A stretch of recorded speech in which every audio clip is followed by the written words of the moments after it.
mbokk yi asalaamualeykum ñuy am mbégte ak kontante di leen fekk ci seeni kër su fekkee ni yéen a ngi ñuy suivre à travers la chaîne des valeurs xam ngeen code bi canal 16 la sur la TNT su fekkente ni yéen a ngi ñuy topp à travers vos smartphones code bi Mourchid TV l'officiel bu ko defee ñu gungente ci biir Actu Plus tribune bi nga xam ni yéen a ko moomal seen bopp ngir taataan lépp loo xam ni xibaar la jëm ci actualité générale ci Sénégal lépp la ñuy waxtaanee tey nag li nga xam ni moo di actualité di mbir mi nga xam ni moo xew ci Tivaouane ak xibaar bi nga xam ni wàcc na boobaak léegi am na ay simili may am mbégte ak kontaante saa su ne di am Pape Gora Diagne ci plateau bi di ko nuyu di ko ziyaara Pape. jàmm maa ngi lay fay man itam di am mbégte ak kontaan te dajewaat ak yow ci plateau Actu Plus comme ni ma amee mbégte mu rëy recevoir suñu gan gi nga xam ne suñu doyen la suñu lépp la donc ñëw wuy suñu fii ci Mourchid TV pour waxtaan ak askanu Sénégal ci li nga xam moom moo am wax nga ko léegi lu def waxu lu ay di jàmbat mais dañuy nuyu ziyaara ñi nga xam ñoo ñuy safoo duñu suivre ci télévision Mourchid moo xam seen kër wala sur la toile ñoom ñëpp ñu ngi leen di nuyu ku ci nekk fa nga nekk di la jox sa wàccuwaay bu baax a baax. mu nga moom la ñuy njëkk jagleel jaale bi ndax itam ci mbirum ci mbirum wér-gi-yaram lay yëngu di docteur Arouna Diop moom nag fare ci fédération des syndicats de la santé ñu fas yéene séq ak moom waxtaan jëm ci drame bi nga xam ni am na ci hôpital Mame Dabakh bu Tivaouane ak it li nga xam ni moom lañ ci war a mun a jàngee ñu bari jàpp nañ ni c'est un éternel recommencement yaakaar naa docteur tiis bi ci askanu Sénégal yépp la daal rawatina ci ñi nga xam ne ñooy yëngu ci wàllum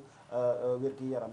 waaw dëgg la ci am di la remercier di nuyu Pape di nuyu seen téléspectateurs yi ci Mourchid TV la chaîne des valeurs comme ni nga ko waxee tiis bu métti la bu dal ci askanu Sénégal particulièrement ci waa Kër Docteur vraiment ñu koy tiislu di ñaanal xam naa ay xale lañu waaye di massawu seen i waajur yi vraiment di massawu képp ki Sénégal ndax métti na ba fa métti yam te wax dëgg yàlla tiis la boo xamante ni wax dëgg yàlla ñu ngi yàlla na fi géej. yàlla na fi géej en tout cas li nga xam ne yóbbaale na ko moo di jëwriñ ci nga xam ni moo yoroon wàllum wér-gi-yaram bi ci Sénégal di Abdoulaye Diouf Sarr si xibaar ñu jot ni moom sax jot nañoo tekki ndomb ak tànkam docteur laataak ñuy xuus ci waxtaan wi xibaar bu ni mel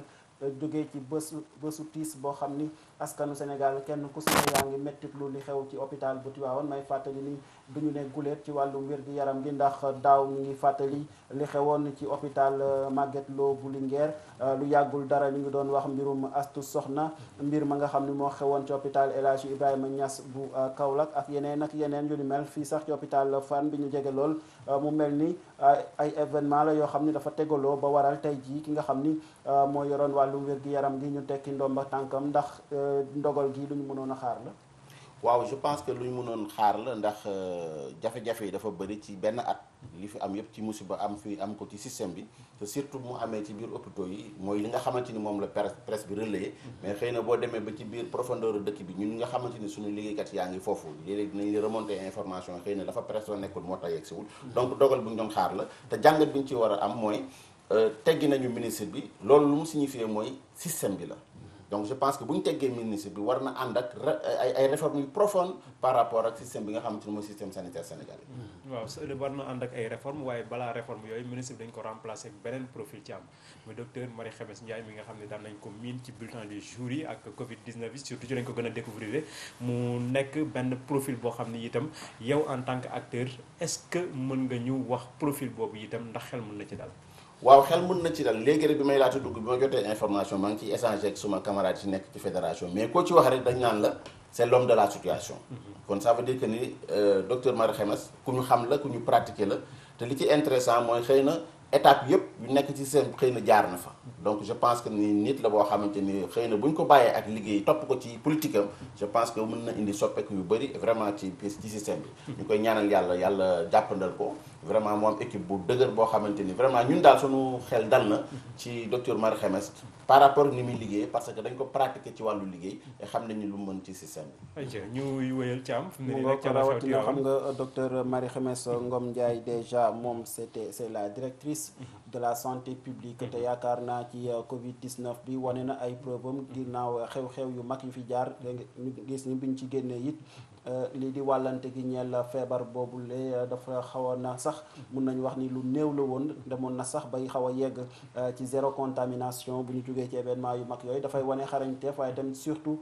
taxawaay boo xam ni am na ko nekk na itam koo xam ni yàgg na di wax ci li nga xam ni moo di situation wu hôpital yi ak yeneen ndax déggoon nañ ko ci Ziguinchor déjà bi nga xamee ni ci biir Covid bi ñu ngi doon def tournée boobu ngir saytu plateau médical bi ak xibaar yi nga xam ne moo fa génnoon yaakaar naa moo indi woon sax ay jafe-jafe ki nga xam ne mooy le professeur Moussa Seydi. Aujourd'hui encore la question du plateau technique dans les établissements sanitaires di posé wu fu si mel ni Tivaouane ñuy wax ni question de court-circuit moo waral jéye ji nga xam ni moom moo fa am ndax ci Sénégal bi ñu toll tey war nañoo mun a wax surtout ci cadre entretien matériel ak yenn jafe-jafe yoo xam ne dafay laal li nga xam ni moo di taxawaayuk ñi nga xam ni ñooy yëngu ci wàllum wér-gi-yaram surtout jëm ci kaaraange aji feebar yi.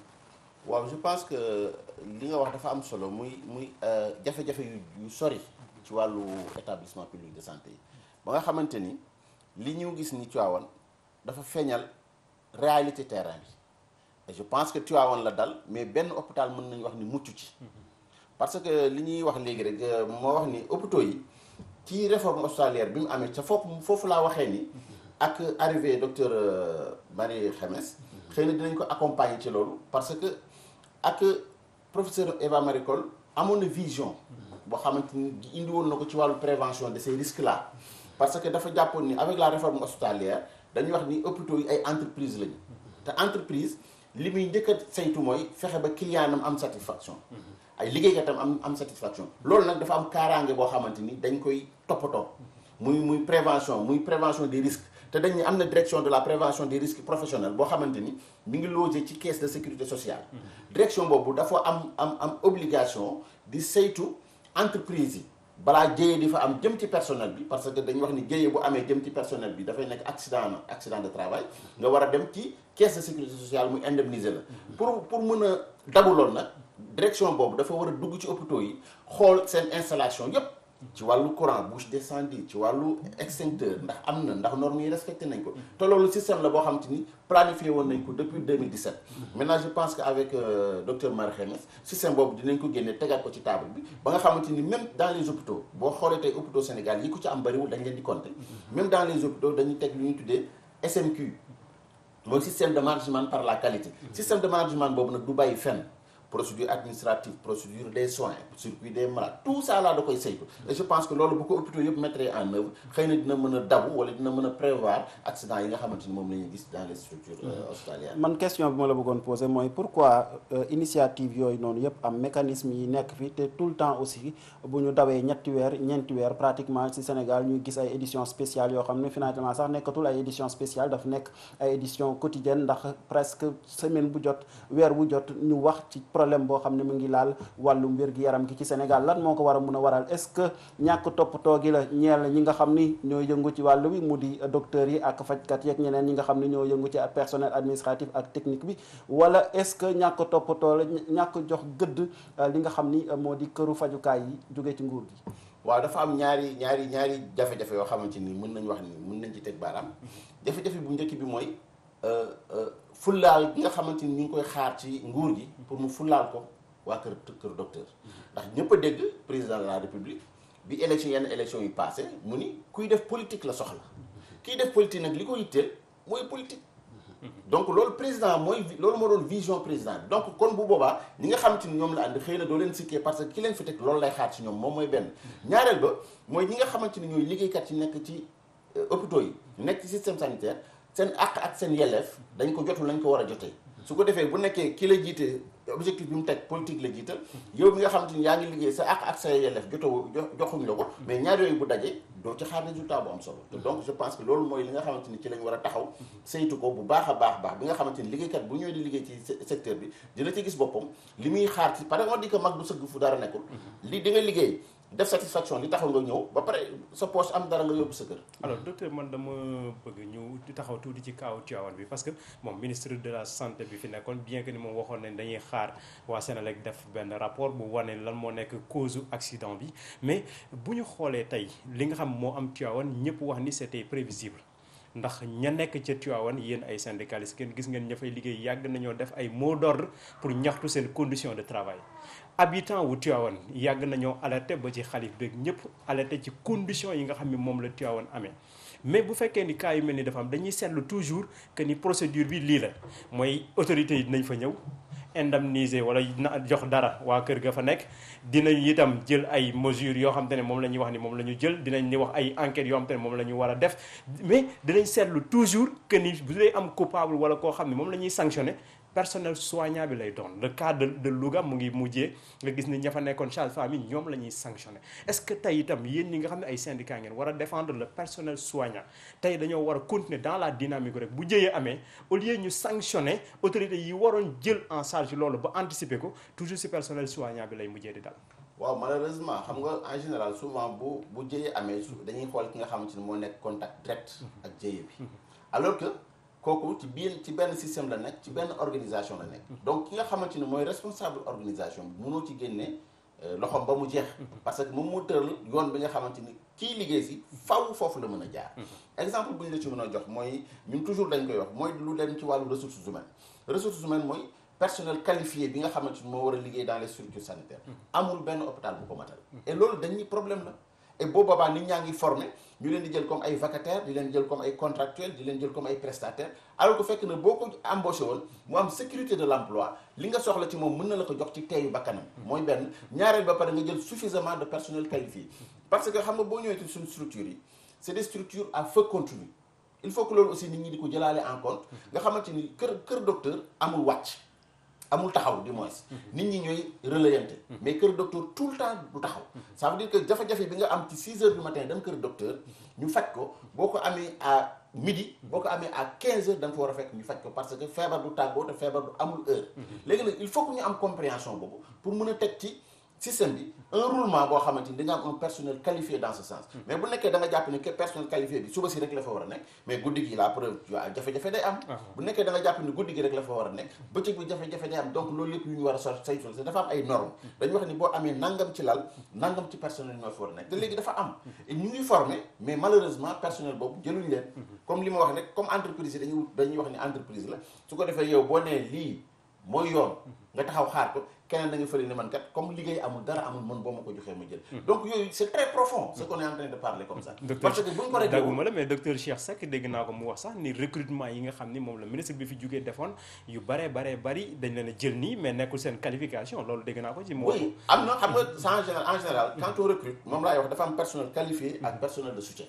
ñoom ñaar ñëpp dañu am solo maintenant ñoom ils disent que maintenant ñi recruter dañuy jàpp ci ni personnel qualifié bi li muy coûter dafay cher li nga recruter benn personnel qualifié jëlal na la ñett wala ñeent personnel de soutien te bul fàtte ni wax naa la au début ni kilifa gi moo ni politique laa jiital léegi boo jëlee politique yow mi nga xamante ni yaay jël ay la yowoon da nga naan naa satisfaire li mu bëgg pour satisfaire mooy naa ko jëlal lu ëpp wala laa ko jëlal le maximum pour ça yi ñuy woote mu mën a am carte yu bari dañu loolu mën nañ ko def fépp mais santé ay la yowoon baaxu fa ndax boo koy fa defee qualité ba nga soxla doo ko am su ko defee fi ngay jëlee benn nit mu mën naa fa jëlee 5 personnes alors que bu nekkoon nag wax dëgg yàlla état génne na leen la preuve bu ngi nii bu accident amee wala incident bu amee da ngay génnee lu ñu toll xëy na loolu boo ko dajale woon nga ni peut-être bu ñu ko tasoon ci système bi ku nekk gis ci sa bopp jéyee boobu du am non seulement perte en vie humaine ci yi nga xamante ni waroon nañ ko mën a éviter du am ba pare personnel qualifié bi nga xamante ni moom nga soxla di nga ko am et donc c'est malheureux parce que tout dépendra maintenant de la politique parce que dañ ni état moo yor wér-gu-yaramu askan donc quelle que soit yow sa vision quel que soit li nga bëgg ki ñëpp wóolu ba dégg ko kooku mooy définir ni man nii laa bëgg a jaare mais kooku bëgg a jaare noonu nag bu nekkee dafa wax ñëpp dégg ni man kii def politique dégg nañ ko fii ku gañewul dama lay wàcce donc lan mooy tax nga gañe ñëpp ànd ak yow ñi ëpp pas tout le monde mais comme on dit dégg-dégg la laaj ñi ëpp pour ñi ëpp ànd ak ñoom mooy nga satisfaire leen ñoo leen satisfaire naa ko jël kii naa jël jarbaatu ko naa jël nijaayu ko ainsi de suite su ko defee boo soxlaa ñu ne kii de moo jël suñu doom jox leen ko alors que problème bi gën na sori foofu est-ce que kon mun nañoo wax ni président de la république reconnaître na erreur bi nga xam ne def na ko surtout ci secteur santé bi maanaam jël koo xam ne bokkul ci secteur bi mu teg ko ci boppam ba tey ji mu jural ko jafe-jafe yi lépp je pense que lii firnde la ci li mu def nii bu nekkee jàpp na ni gis na ni problème am na mu tegg ci mu fi tegoon kon ça veut dire que ni reconnaître que ni échec am na ba tax mu changé moom laa wax léegi ne loolu nag bu ngeen ci changement bi kese na am accompagnement par rapport au système et par rapport ak fonctionnement bi système bi war a fonctionner alors fonctionnement bi ak accompagnement bi am na ay normes yu koy régir tey mën nga ñu wax surtout yi nga xam ne mooy am ci maternité yi moo bëri trop lan moo war a nekk le minimum boo xam ne mënul ñàkk ci maternité bu ñu denc ay liir sur le plan matériel mais sur le plan personnel également parce que témoins oculaires yi nga xam ñoo fa nekkoon suñu yenn correspondants yi jël ko moom mooy daanaka foofu benn nit moo fa nekkoon wala ñaar pour mën a xool xale yooyu noonu ñoo fa nekkoon garde en quelque sorte te ñoom ay jigéen lañu daanaka dañu affolé bi situation bi amee ba ña ñëwoon di accompagner ay malades ñoo mujjoon di nekk les premiers secours donc lan mooy nécessité li mënul ñàkk matériellement ak sur le plan personnel. ñu njëkkee sur le plan personnel dañu wax ni hôpital ci kër docteur ñaari façon lal moo am lii coma ak lii chaud. lii coma mooy lal boo xamante ni malade ba ma nga tëdd ñu ko di ko surveiller ak lii chaud nag moo ko xamante ni ci réanimation la nekk ay daw la def situation bi am au niveau de la néonatologie lii ya fa nekk yëpp dañuy jàpp ni lii chaud la parce que genre réanimation nga koy jàppee parce que néonatologie mooy une nouvelle naissance mooy judd bu bees kon ça veut dire que kii juddu na mais dafa juddoog ay jafe-jafe comme nekkatul ci biiru yaayam nañ ko yóbbu foo xamante ni dafay nekk ci condition yoo xamante ni dañuy fexe mu mat normalement wala dañuy fexe manqué yi mu juddawaale mu dëñ loolu moom moo kon dañuy jàpp ne néonat lii chaud la dañuy lii chaud nag ñeenti lii yu nekk benn agent qualifié moo fay nekk qualifié mooy infirmier d'état sage-femme d'état technicien supérieur médecin yooyu mooy agent qualifié dañuy ñeenti lal yu nekk benn agent qualifié moo fa war a nekk kon bu nekkee jàpp nañ ni fukki lañ ak ñaar wala fukki lañ ak juróom xoolal nombre ba fa war a nekk ni mu toll te loolu doo ko yemale ci benn bi parce que wax naa la léegi ne la le système c'est à feu continu à feu continu nag mooy 24 heures yi soit da nga koy xaaj ñaar muy 2 fois 12 wala nga xaaj ko ñett muy 3 fois 8 et donc boo ko defee 2 fois 12 heures yu nekk war nga am même équipe bi même personnel qualifié bi kon su ko defee ci boo amoon fii équipe de 20 personnes pour 12 heures bi da ngay amaat benn équipe de 20 personnes bu yeneen 12 heures bi def kon muy 40 personnes ci 24 heures boo ko defee par 8 heures kon même équipe bi ngay multiplier par 3 mu nekk nombre de personnes qualifiées par 24 heures loolu lañ wax ni amul dans le système su ko defee nag benn agent qualifié bi boo bëggee mu defal la lépp loo xamante ni moom mooy waruwaay ci lii show bi ay manquement day am fi ngay mujjee mooy suppléer ko ak un agent de soutien mooy un aide ainsi de suite donc loolu nag moom mooy politique bi yëpp foofu la nekk fexe ba recruter assez de personnel qualifié parce que léegi y a beaucoup de professionnels dans ce domaine y a beaucoup d'étudiants dans ce domaine ñun ci suñu côté ñu ngi former étudiants en licence en sciences infirmières et obstétricales mais ñooñu bu ñu génnee dañuy am diplôme léegi ñooñu bu ñu génnee nag léegi au lieu ñu jël leen dañ leen def ay contractuels ay ainsi de suite su ko defee comme liggéey amul dañuy jàpp ci loolu te dañ wax nañ ko ci suñu négociation yoo xam naa dinañ ci naw nee nañu état na jéem a régulariser personnel boobu mais état la boo xoolee li ñuy recruter ci wàllu sécurité ci wàllu arme tout ça là mais mat na ñeenti yoon juróomi yoon le personnel loolu doy na donc loolu je pense que ni tant que mu ngi fi dañuy tax ya nga làkk mën a tuddee ni noonu la ñuy liggéeyee naka la ñu war a jàngatee kon ñàkkub bouche d'incendie ak extincteur yu baax ci biir bërëb yi nga xam ni dañu fay fajoo te yenn saa yi ñu fay jëfandikoo gaz ndax xam nañ ni hôpitaux yi aussi foo si dem gaz la ñuy jëfandikoo te gaz déjà xam nañ ni lu dangereux la surtout bu nekkee en contact avec des étincelles. moi je pense que ci sama proposition ci sama xalaat te loolu su ma koy wax ci cadre fédération santé laa ko waxee mooy à partir de tey que ñu fexe ba tout ce qui est structure sanitaire que ça soit dans le public que dans le privé mu mën a disposer de ce système de management par la qualité loolu déjà c'est quelque chose imposer toutes les structures pour ñu am ko mooy benn deuxièmement aussi direction de prévention des risques professionnels bi nga xam te mu ngi caisse de sécurité sociale def le tour de toutes les structures pour xool ndax norme yaa ngi fa ñu commencer pour réguler ça loolu déjà boo ko defee c'est un pas parce que loolu c'est profond et loolu ça incombe le système au lieu que rek nga relever kii teg fi keneen tout en laissant le système comme ça dafay mën day ñëwaat effectivement dañu promettre ay enquête kon nañu commencer prospection topp structure de santé yëpp xool ba xam les normes ña nga fa lan moo manqué ak lan moo war a nekk lu ñuy compléter déjà enquête bi lu baax la parce que jéyee am na mais commencer à partir par loolu soxlawul xaar dès lundi wala dès demain mun nañ jël ay arrêté wala ay décret pour wax ni hôpitaux yëpp war nañu am SMQ su ko defee ñu seet le personnel qualifié dans ce sens là déjà loolu garantie la par rapport à l'entreprise su ko defee dinañ xam ni yéen amu leen bouche d'incendie war na fi am ñu def ko yéen amu leen ay extincteur war na fi am ñu def ko ba pare former le personnel à l'utilisation parce que loolu je dis que aussi c'est très important parce que boo fa tegalee nit ci extincteur nga ñëw gis nga ko mais est-ce que kan fa bàyyi xam ne nu ñu koy utee donc ça veut dire que tu formes tout le personnel bi tourner autour de ces services là à l'utilisation de ces extincteurs mu bañ a yem foofu tey lakk-lakk la mais suba mën na nekk leneen su ko defee direction boobu bu ñëwee saytu tout ce qui est prévention des risques mu xool ko su ko defee tout ce qui est norme ñu jëm ko appliquer pour le système am na tout ce qui est norme ci am ñu appliqué ko mais am na ay normes yoo xam ne yéen jéemoon ngeen ko sàkku ba dugal seen plateforme revendicative plateforme boobu gannaaw ba ngeen ci nekkee di dox gis nañu jamono ji ni ngeen di yëngatuwaat pour wane ni yéen itam am na lu ngeen di jàmbat ba tey état bi lam leen waxoon defu ko mais man balaa may dugg ci li mu leen waxoon def na ko defu ko ndax lii di ay jafe-jafe yi ñu dund tey ci situation est-ce que jafe-jafe yi bokk na ci yi ngeen jëloon en compte par rapport ak seen i revendications. mais moom lañ njëkk a jël teg ci table ji. et je dis que xam nga souvent day neex nga am dëgg mais léeg-léeg dëgg bi sax doo ko bëgg ndax lii tax ñu xam ne am nga dëgg jéye lay doon et c'est ce qui est arrivé actuellement te loolu lañ njëkk a wax parce que nous en matière de syndicalisme suñu philosophie mooy sauvegarder d'abord l'outil de travail parce que balaa nga naan naam nekk fa bu outil de travail amul travailleur amul bu travailleur amul syndicat du am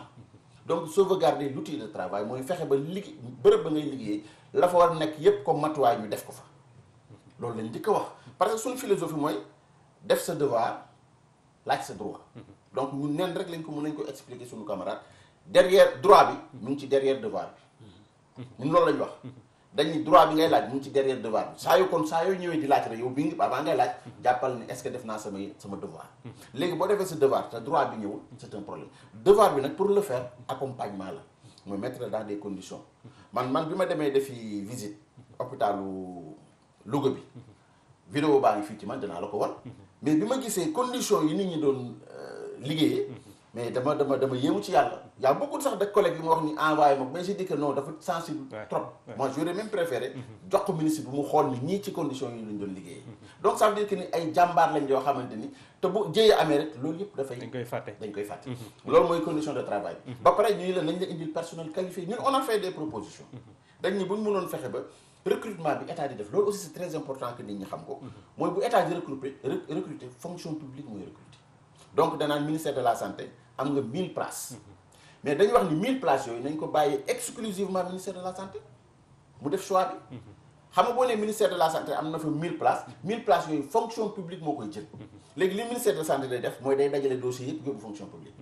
léegi biir fonction publique nag qu'est-ce qui te dit que ni am na fa koo xamante ni andi na dossier am na su ko defee bu président laajte danaan 1000 places yi satisfaire nañ ko alors que satisfaction bi nga def bokkul ak réalité terrain bi ndax booba bàyyi nga ay agents yu nekk Fongolimbi bàyyi nga agents yu nekk ci àll ba yoo xamante ni depuis 10 ans ñu ngi ci conditions yooyu te bu ñu ko bàyyi woon ministère de la santé avec les partenaires sociaux dinañ la jëlal ñi nga xamante ni ñooy personnel qualifié bi système bi soxla ñu régulariser leen ñu am garantie de l'emploi donc loo leen laaj ñu jox la ko donc loolu je pense que bokk na ci li nga xamante ni teg nañ ko bu loolu weesoo aussi ñu ñëw ci payoor bi parce que boo laajtee condition de travail laaj ressource bi mooy li ma wax léegi boo defee sa devoir nga xaar sa droit bi nag mooy payoor bi léegi loolu bi ñu ko tegee ci table bi te loolu c'est très important ñu bàyyi ko xel parce que le système n'est pas composé seulement de porteurs de blouse et loolu aussi il faut que état bi xam parce que li ñu jot a dégg nii ni moom ma la commencé di am dafa am xaj ak seen ci wàllu ndàmpaay yi nga xamante ni état bi ñu koy joxe parce que am nañ ci ay retour parce que comme li ñu waxoon ni fin de mois mai bi lañ koy fay donc bulletins yi établir nañ ko ci biir bulletins yi établir nag gis nañ ci ñoo xamante ni am nañu ñii jox nañ leen indemnité yi ñi la joxuñ leen indemnité et bi ñu xoolee saytoo globalement ñi nga xamante ni am nañ indemnité yu bari yi nga xamante ni joxe nañ ko yëpp ay porteurs de blouse lañ léegi les administratifs amuñu yëpp mais dañ ni loolu c'est un problème parce que c'est une famille parce que ki nga xamante ni mooy jaay ticket wala ki nga xamante ni moo lay nettoyer fi ngay liggéeyee boo ko bëggee segg ci système bi problème day am et nous c'est toujours loolu la ñuy wax état donc jafe-jafe bi nag ci système bi état moo ko indi ndax xajj ak seen te boo ñëw duggee ci biir système bi da ngay ñëw fekk une famille on est d'accord que les médecins sont la locomotive mais médecin bi am na ko koy jàppale ci liggéey bi sans lui du dem aussi bu opéré ba pare kële mooy def suivi bi balaa moo opéré kële mooy nettoyer donc dafay jaagu boo ne médecin bi am na fukk nga ne kii di ko jàppale am na juróom kële ne di nettoyer am na ñaar su ko defee kenn ku nekk gis boppam waaye boo ne dem ko comme médecin bi la hôpital médecin et j'ai mos naa ko wax ministre de la santé bi Covid bi ñëwee fekk ñu def réunion par rapport ak ndàmpaay bi may leen li leen juumloo mooy saa yu ngeen tuddee kër docteur rek da ngeen ko limité ci docteur bi alors que kër docteur ensemble la moo tax boo xoolee yéen mbokk bu ngeen am bu nekk buy liggéey dañ ko naan docteur wala infirmier bi wala sage-femme bi parce que kër docteur la nekk donc yow yaay fexe ba kenn ñëpp ñu nekk ci système bi ku nekk gis sa bopp ci loolu léegi bu amul nag jafe-jafe la kon li nga xamante ni gis nañ ko mu commencé di am jafe-jafe lay indi parce que dañ ni joxe nañu prime de indemnité de logement mais ce que j'ai vu te li ma gis ñu commencé ko appliquer indemnité de logement bi ñu ngi ko yemale rek ci ñiy sol blouse te hôpital nekkul ñiy sol blouse rek ñoo fay liggéey parce que ñiy sol blouse matériel bi ñuy jël di liggéey dañ koy jënd ñay def procédure yi ñu koy jëndee soluñ blouse léegi ñooñu boo leen génnee ci système bi ñu taxaw yow mi sol blouse doo liggéey donc il faut que état comprendre noonu et je pense que bu nekkee noonu lañ ko defee moi am nañ ñun fédération bi woote na le 5 juin on va apprécier et heureusement que suñu assemblée générale bi ñu def le 18 bi passé au niveau de l'hôpital général de Grand Yoff mooy Idrissa Pouye wax nañu ajani nañu grève bi en attendant ñuy xool gis nañ suñu mbokk jàngalekat yi commencé nañoo génn parce que lañ leen waxoon ak li am du benn ñu nit aussi ci dynamique boobu la ñuy def malheureusement bu nekkee loolu la ñu appliqué te bu moytuwul bu ñu fusionné ñaari force bi xëy na je pense que du neex ci dëkk bi mais ñu def ko benn yoon mu réglé moo gën. mais est-ce que mënoon nañu en tout cas lu jëm ci fajkat yi quoi est-ce que waroon nañu mun a xaar ba nga xamee ni par exemple waa éducation ñu ngi commencé di yëngatuwaat pour ñuy wax ni peut-être ay la yéwén mun nañ ñoo bañ a jox li nga xam ni moom lañ soxla woon d'autant plus que si seen conférence de presse bi nga xam ni moom ngay wax déjà yéen a ngi doon souligner yenn ci ay inégalités yoo xam ni déjà constaté ngeen ko ci biir mesure yi nga xam ni nguur gi jëloon na ko pour atténuer un peu souffrance bi nga xam ni personnel sanitaire bi mu ngi si woon yaa ngi wax léegi déjà question d'indemnité yi nga xam ni yamale wuñ ko mais am na beneen moo di catégorisation bi ndax am na ñoo xam ni peut-être ñu ngi liggéey ci hôpitaux publics yi ñooñu peut-être am nañu ndàmpaay waaye ñeneen ñi nga xam ne ñoo nekk ci établissement privé yi alors que santé publique la ñuy def ba léegi ñoom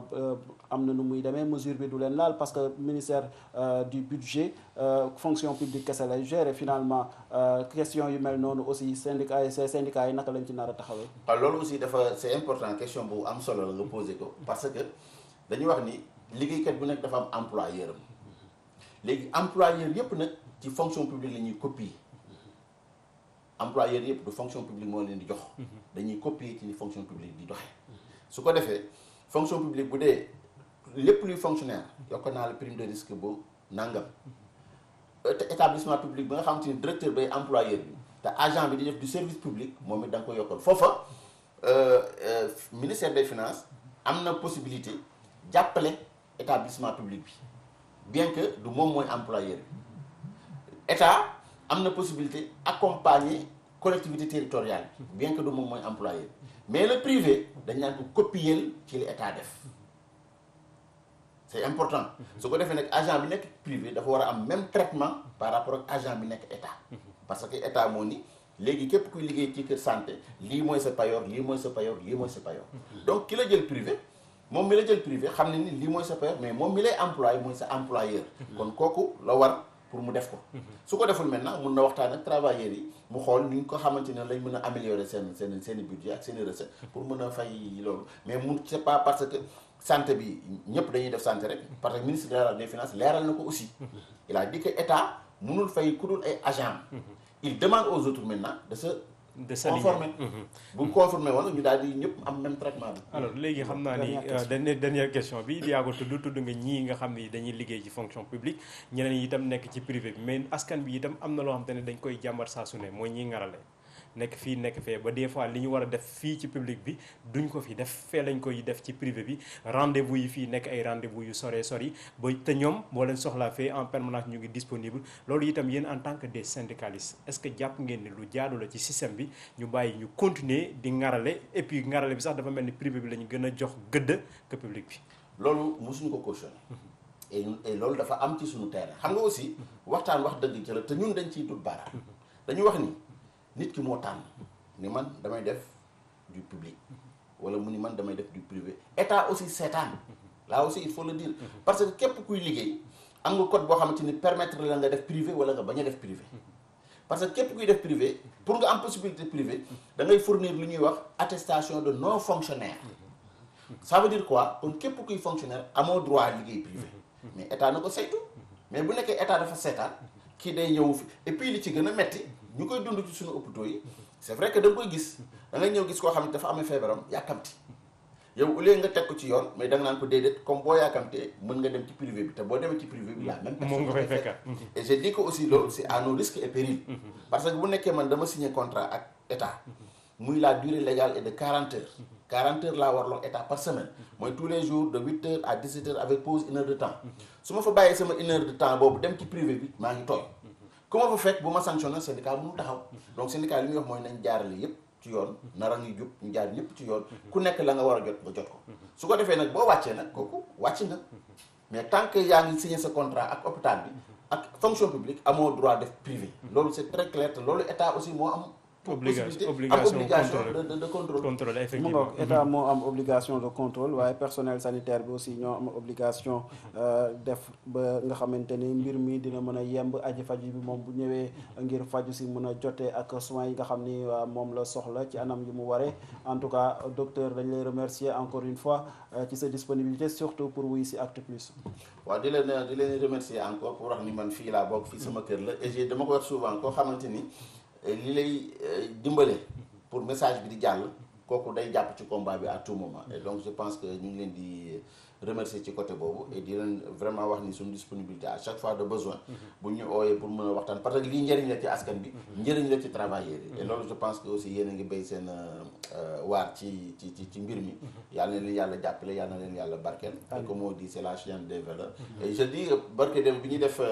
suñu point de presse bi ñuy dem am mbokk waa Mourchid ñëwaguñ mbokk mi ne mais okk ma ne mais gis nga Mourchid et tu sais que c'est une télé qui est très suivie man ko oui c'est la chaîne des valeurs et donc vraiment di leen encourager ci ligne boobu ngeen di jël merci beaucoup en tout cas di ko remercier vraiment si disponibilité am ak engagement pour la cause des couches yi nga xam ni ñoom la ñuy tuddee les couches vulnérables mu di ñi nga xam ni aussi yenn saa yi ñu soxla këru fajukaay ngir mën a dem faju toppatoo seen wér-gi-yaram docteur Arona Diop bokk ci fédération des syndicats de santé lañ doon seqal waxtaan wi ñeel wàllum jéye ji nga xam ni am na ci hôpital bu Tivaouane ak it li jàngat gi nga xam ni war nañ ko see mën a am ginnaaw ba nga xam ne ni jëwriñ ci moom itam tekki nañ ci ndomba tànkam Pape di la remercier yow itam ci sa teewaay. waaw ci am di la remercier surtout docteur di témoigner li mu wax aussi disponibilité am à chaque fois que moom ak fédération bi yëpp képp kuñ ci soxla dégg nga maanaam bi mu fi mujjee la dernière fois même chose heure bu ngeen moo soxlaa n'hésitez pas Mourchid sama télé la pour ñëw parce que xam nañ ni fii lu ñu fi wax valeur la et luy defar luy jëmale kanam askan bi moom moo tax ñu koy wax di ma saw encore une fois ña nekk ca Tivaouane ñàkk seen i njaboot métti na trop waaye itam yàlla bu soxlaa ñëpp ñàkk donc loolu dañ koy naqarlu waaye itam di leen masawu waaye nag di ñaan autorités yi li fi docteur wax y a beaucoup de choses yoo xam ne bu ñu ko appliquer je crois que dina nekk ay début de solution ci am parce que itam war nañoo xoolaat système de santé bi waaye jooyante itam structure de santé yi pour mën a am personnel bu qualifié ñu mën a faj askan bi ci jàmm donc di leen ñaanal jàmm ba ëllëg ak jàmm ci am mu ngoog ba ëllëg ak jàmm en tout cas lu ci mën a am Marie Khemesse Ngom Ndiaye c'est vrai que yéen wi dina xaw a diis ndax chantier bi yaatu na waaye nag nitu secteur bi la donc am nañ yaakaar ni li nga xam ni moo di ci ay jàngoro ak it ay mbébét yi nga xam ni fajkat yi ñu ngi koy jàmbat boobu ba léegi dina mën a am saafara bu dul lépp sax li ci ëpp mën a am saafara loolu lañ bëgg ci Sénégal bu ko defee réew mi mën a ne si jàmm ñi bëgg a faju mën a faju ñi nga xam ne ñooy faj di faj ci anam yi mu waree bu ko defee kenn ku si ne itam lépp la nga soxla nga mën koo jot loolu moo tax a jóg Actu Plus bu ñuy waxtaanee am na solution yooyu moo ñu tax a jóg di leen jaajëfal ci teewlu bi di leen jox dig daje suba ci beneen thème ak beneen invité jaa ngeen jëf